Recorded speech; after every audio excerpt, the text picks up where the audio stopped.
Assalamualaikum warahmatullahi wabarakatuh dan selamat sejahtera.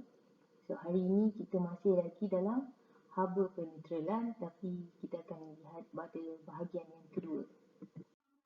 Untuk objektif hari ini, kita akan membandingkan haba penetralan bagi tindak balas antara asid kuat dengan alkali kuat, asid lemah dan alkali kuat, asid kuat dan alkali lemah, dan juga asid lemah dan alkali lemah.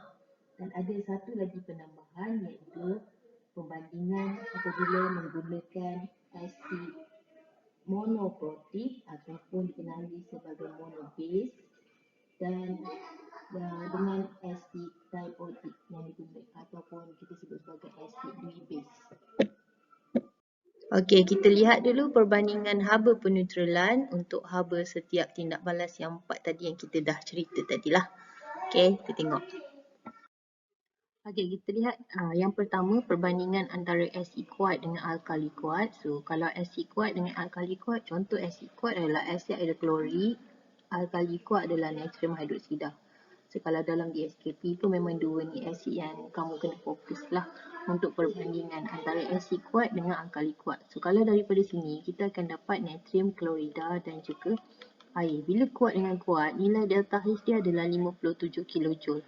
Tapi kalau kita lihat perbandingan dengan asid lemah, bila kita tukar asid kuat kepada asid lemah, kita dapat lihat nilai delta H nya adalah 55. Okay, kalau tadi kuat-kuat 57, lemah dengan kuat jadi 55, dan kemudian kita tengok yang perbandingan yang ketiga, delta H bagi apabila kita gunakan asid kuat tetapi alkali lemah. So, kalau alkali lemah, dia punya delta H adalah 51, lagi rendah.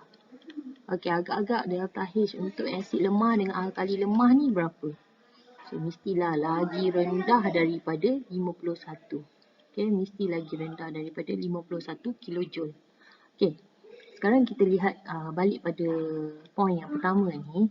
Okey, mengapa asid kuat dengan alkali kuat mempunyai delta H yang lebih tinggi daripada asid lemah ataupun alkali lemah? So, kat sini kita lihat ayat yang pertama. Asid kuat dan alkali kuat mengayon lengkap di dalam air. Kena tambah sikit ni. Di dalam air. Menghasilkan kepekatan ion hidrogen dan ion hidroksida yang tinggi. Okay, ion hidrogen fokus pada asid, manakala ion hidroksida fokus pada alkali. Tindak balas membebaskan haba penetralan yang tinggi. Okey, kita tengok perbandingan yang kedua pula. So, dekat perbandingan yang kedua antara asid lemah dengan alkali kuat. So, asid lemah biasanya kita gunakan asid etanoik. Okey, memang kita guna asid etanoik je lah biasa untuk asid lemah. Okey. Asid etanoik formula dia CH3COOH dan alkali kuat adalah natrium hidroksida. So, kita akan dapat natrium etanoik dan juga air. Dan air H2O. So, kat sini kalau kita lihat nilai delta H dia lebih rendah. Mengapa lebih rendah? Okey, yang ayat yang pertama kita sebutlah asid etanoik adalah asid lemah. Okay, bagi tahu dulu asid etanoik adalah asid lemah. Kemudian mengapa apabila asid lemah mengayon separuh lengkap di dalam air, menghasilkan kepekatan ion hidrogen yang rendah. Maka sebahagian tenaga haba oleh itu sebahagian tenaga haba yang dibebaskan semasa penetralan digunakan untuk mengayon lengkap sebahagian molekul asid untuk menghasilkan ion hidrogen. Okey, maksudnya macam ni. Kita ada molekul asid etanoik kat sini kan. Alamak, terlebih pula lukis. Okey. Kita ada asid etanoik, molekul asid etanoik. So, ada banyak.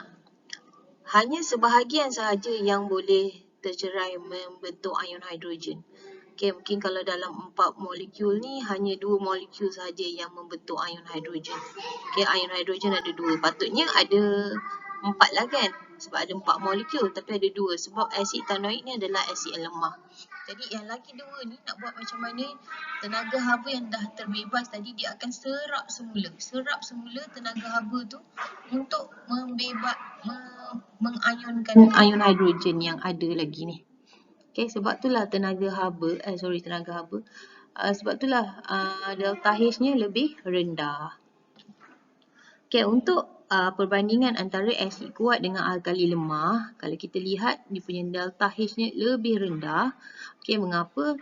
Kerana alkali lemah mengayon secara lengkap di dalam air, menghasilkan kepekatan ion hidroksida yang rendah. Bila alkali, ion hidroksida.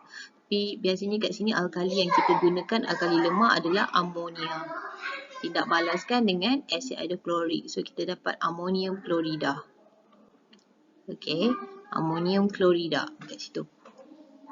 Okey, dan kemudian kita tengok sebahagian tenaga haba yang dibebaskan semasa peneutralan digunakan untuk mengayon lengkap sebahagian molekul alkali untuk menghasilkan ion hidroksida. So, penerangan ni lebih kurang macam yang tadi itulah yang ni.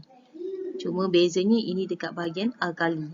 So, apabila asid lemah dengan alkali lemah, perbandingan yang keempat ni, asid lemah dengan alkali lemah.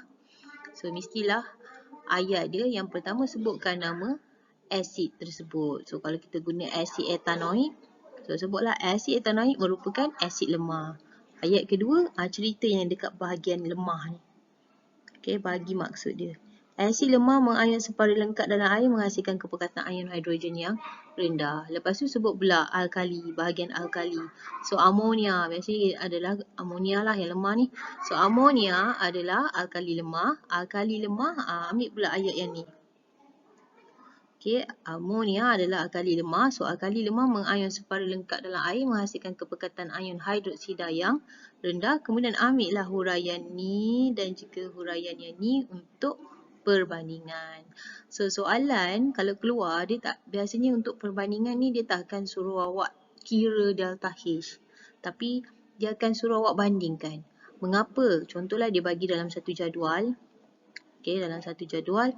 So, asid P tidak balas dengan natrium hidroksida. So, dia dapat haba peneutralan dia adalah 57, negatif 57. Tapi bila guna asid Q dengan natrium hidroksida, dia punya haba peneutralan dia lebih rendah, 55. So, biasanya dia suruh awak fikirkanlah apakah asid P, apakah asid Q. So, kalau nampak 57 ni kuat dengan kuat. Kalau nampak kurang daripada 57, maksudnya dia salah satu akan jadi lemah lah. Mana satu yang lemah? Tengoklah kalau dah guna natrium hidroksida. So, natrium hidroksida tu alkali. Mestilah yang lagi satu tu adalah asid pasangannya. Okey, kita tengok pula yang lain. Okey, kita tengok pula perbandingan asid monoprotik dan diprotik dengan alkali kuat. Okey, bila gunakan asid monoprotik atau dikenali sebagai asid monobase, so ingat baliklah, bila monobase ni maksudnya asid yang terurai menghasilkan satu mol ion hidrogen. Contoh macam asid hidroklorik, asid nitrik. Okey, ini adalah asid monoprotik.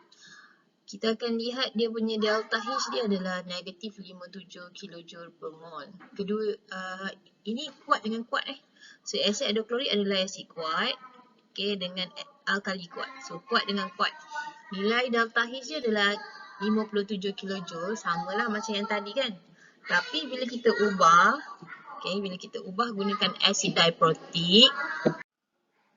Okay, bila gunakan asid diprotik, contoh asid diprotik adalah asid yang mengayon, membentuk 2 mol ion hidrogen. Contohnya adalah asid sulfurik.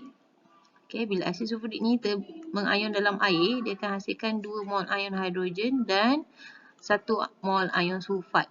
Kat sini bila kita gunakan asid sulfurik ni adalah asid kuat. Kuat dengan kuat juga. Okay, kuat dengan kuat. Tapi nilai delta H ni adalah ganda 2, kali 2 kerana mol air yang terbentuk adalah 2 kali. Okey, 2 kali mol air yang terbentuk. Tapi yang ni kita tak permolkan lah. Maksudnya dia hanya untuk tenaga haba yang terbebas sahaja. Okey, kita tengok contoh soalan. So, dekat soalan ni, jadual menunjukkan haba penetralan bagi dua set eksperimen yang menggunakan asid yang berlainan. So, bila kata asid berlainan, ada dua kemungkinan lah. Sama ada asid kuat, perbandingan antara asid kuat dengan asid lemah ataupun asid. Ni pertama. Yang kedua adalah asid monoprotik ataupun monobase dengan asid dui-base. So, mana satu kita kena tengok pada delta H dia nanti. Okay, asid yang berlainan yang bertindak balas dengan larutan natrium hidroksida. So, set 1 guna asid P, dia punya haba penetralan adalah 57 dan set 2 gunakan asid Q, haba penetralan dia adalah 55. Tapi kalau kita tengok dari segi delta H kat sini, okay, nilai delta H dia tak double lah. Bila tak double, so kemungkinan yang kedua ni bukan. So, ini kemungkinannya. Okay, asid kuat, asid lemah. So, mana satu kuat, mana satu lemah? Asid P lah yang kuat sebab dia punya delta H dia besar dan asid Q adalah lemah. Okay, asid lemah sebab delta H dia kurang sikit daripada asid P. Okay, berdasarkan jadual, cadangkan asid P. Ini satu kehendak dia, cadangkan asid Q. Kemudian banding dan terangkan perbezaan bagi nilai haba penetralan dua set eksperimen ini. So, bagi contoh dulu, nama asid P, nama asid Q. So, nama asid P yang biasa kita guna, asid hidroklorik. Okay, dan asid Q, asid etanoik.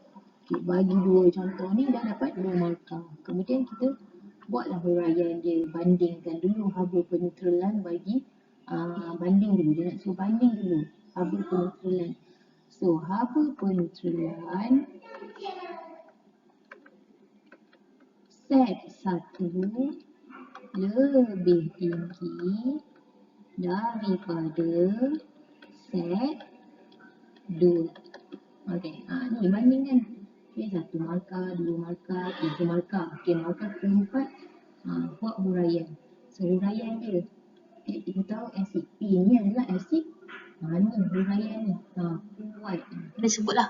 So, asid P, okey, ataupun kita letak je lah senang, set 1. So, asid P ataupun boleh letak juga asid hidroklorik sebab kita dah bagi nama tadi kan. So, asid hidroklorik adalah asid kuat. Okay, bagi maksud bagi asid kuat, asid hidroklorik mengayon lengkap dalam air menghasilkan kepekatan ion hidrogen yang tinggi. Okey, lepas tu kita cerita pula set 2.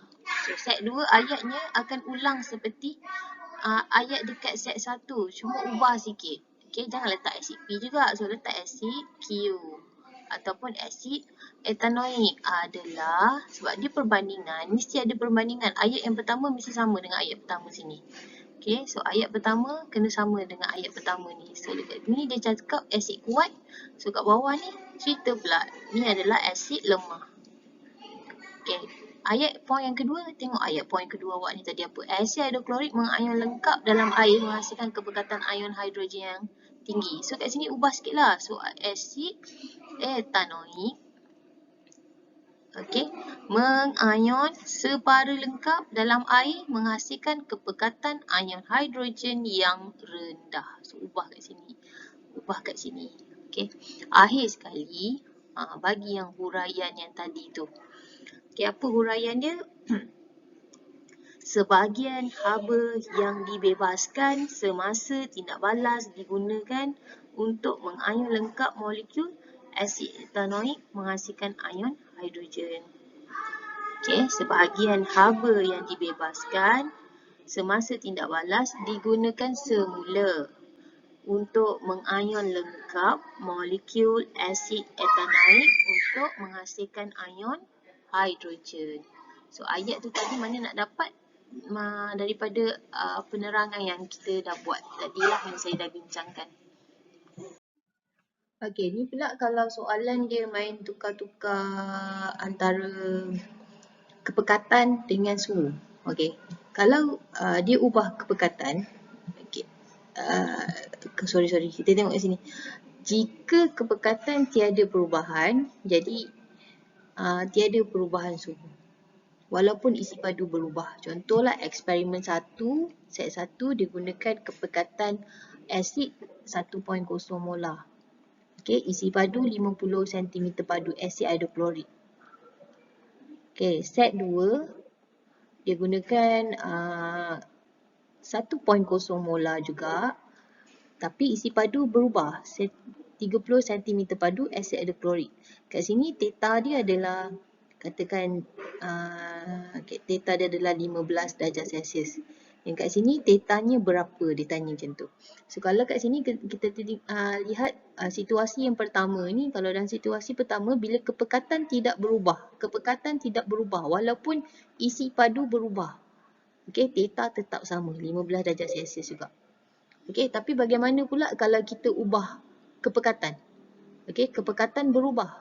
Okey, set 3. Contoh set 3 dia ulang, dia gunakan kepekatan 2.0 molar. Okey, isi padu 50 cm padu asid hidroklorik. So, berapakah theta dia tanya? Okey, kalau kita bandingkan dengan yang pertama ni tadi, kalau kita lihat dia ubah dari segi kepekatan. Okey, bila kepekatan berubah, theta akan berubah.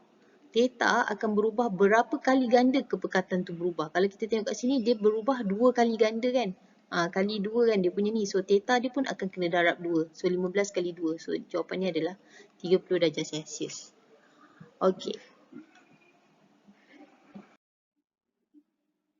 Okey, macam biasalah. Silalah buat latihan. Muka surat 178 dan 179. Buku modul. Ada apa-apa masalah, tolonglah tanya, tolonglah PM saya, okey? Okey, sampai sini saja. Ya, terima kasih dan Assalamualaikum warahmatullahi wabarakatuh.